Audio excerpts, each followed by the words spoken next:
So hello guys, আজকে আমি আর আমার বর মিলে যাব হানিমুনে। হ্যাঁ হ্যাঁ ভাই, হানিমুনে যাচ্ছি, তাও আবার কাশ্মীরে। বলছি যারা আমাকে দেখে জ্বলিস তাদের উদ্দেশ্যে বলছি, দেখ আমি আমার হাজব্যান্ডের সঙ্গেই ঘুরতে যাচ্ছি, তাও আবার জিন্স টপ পরে, তাও আবার ব্ল্যাক কালারের ড্রেস পরে। অনেকে আবার বলে না ব্ল্যাক কালারের ড্রেস নাকি অশুভ।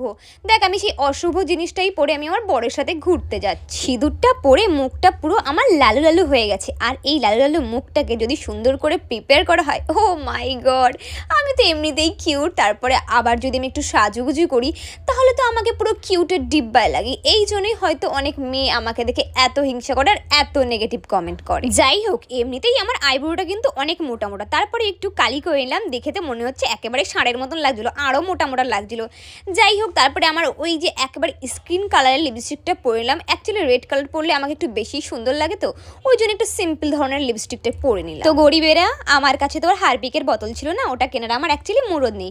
ওই জন্য আমার নীল কালারের সেই ওই যে আইব্রো পেন্সিল দিয়ে সুন্দর করে চোখটাকে একদম গোল গোল করে পাকিয়ে পাকিয়ে সুন্দর করে চোখটাকে একদম ফিক্স করে নিলাম। কি আর বলি, নিজেকে যতই আয়নার সামনে দেখি না কেন বারবার নিজের প্রেমেই পড়ে যাই। এত সুন্দর ভগবান কি করে, মানে ভগবান কি করে পারে এত সুন্দর একটা মেয়েকে, মানে কি বলে, পৃথিবীতে লঞ্চ করাতে। ও মাই গড।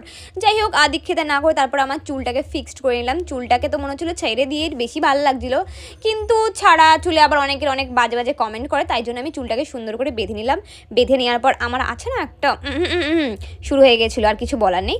যাই হোক, তারপরে আমি আমার হাই হিলসটা পরে নিলাম। হাই হিলসটা পরে নিয়ে হাতে ওয়াচটাকে দিয়ে দেখলাম আমাকে একেবারে মারাত্মক লাগছিলো। ও এমজি, আমি নিজের থেকে নিজের চোখটাই সরাতে পারছিলাম না।